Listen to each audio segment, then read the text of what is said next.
hano nkandi kumwe n'umutumirwa wo muri Cobs Limited Company yabibwira.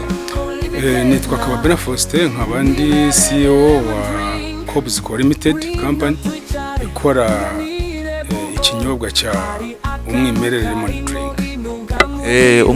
Umwimerere lemon drink ni drink yakunzwe n'abantu benshi cyane, nkuko mwagiye munyandikira muri comment mumbwira yuko ngomba kubabwira ibintu bigize neza tukayisesengura, mbese tugahera ku mizi tukagera ku gihe yakorewe. Rero lemon drink ni drink kugenda ica ibintu byose hano mu gihugu cy'u Rwanda. Hano tukaba tugiye kuvuga ku kintu kigize kindi tutari twamenya neza, nanjye ubwanjye nagitekerejeho, ikintu bita rosemary. Buriya numvaga ari nk'umuntu witwaga iryo zina wo hanze. Ni ukuvuga ngo nk'uko twatangiye tubivuga, muribuka ko mu biganiro byatambutse twavuze kuri tangawizi akamaro kayo, tuvuga kuri tea cyangwa tea leaves, tuvuga kuri lemon. Ibyo byose ni ibintu bikuye muri iki kinyobwa cya umwimerere lemon drink.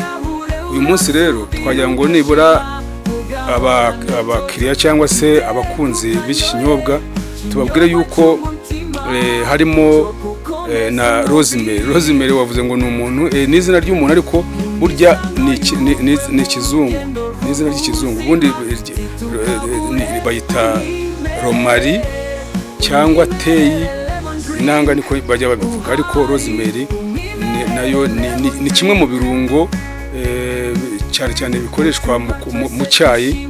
Rero byabaye ngombwa ko maze kubona akamaro kayo, byabaye ngombwa ko nayo nyivanga muri iki kinyobwa kugira ngo kizakomeze kugira akamaro abakinywa.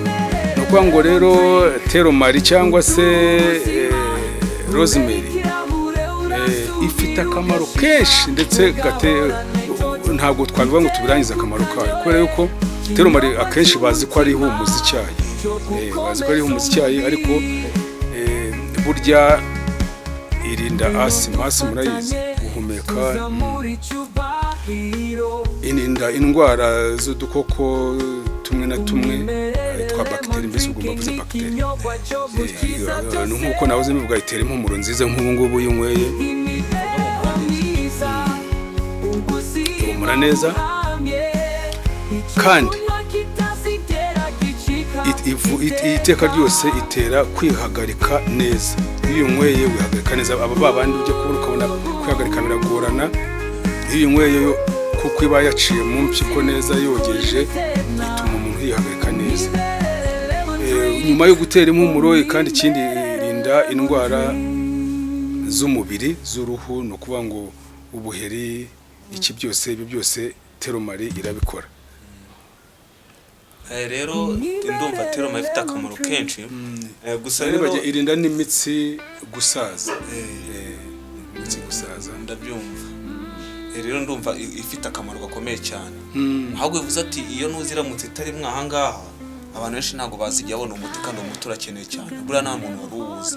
Twumvaga rosemary ni abakinnyi ba filime ba kera, bakinaga filime za kera, ndakeka warabumvise. Irinda n'ibisebe byo mu kanwa. Ibisebe byo mu kanwa, turabisebe rwose, iratwomora. Rero muri uko komora udusebe inarwanya kanseri burya.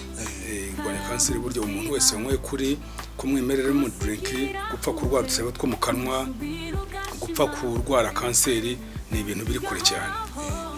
Rero nanjye nkaba naturutse kuri Olympic TV, aho ngaho rero niho nanjye mbaye nkorera, niho nkorera, ndetse wambwiye ko uri CEO. Nagira ngo rero mu minsi imbere, wenda simbizi neza ko uzabona umwanya ko twakongera kubonana, nagira ngo uzanembereza ahantu abantu bakorera, kuko bakeneye kuhabona, bakareba isuku baba bafite n'uburyo hameze, kuko buri muntu wese aba akeneye ikintu kimeze neza cyujuje ubuziranenge. Ubwo nta kibazo, nuramukuje nzagutembereza, humura uharebe.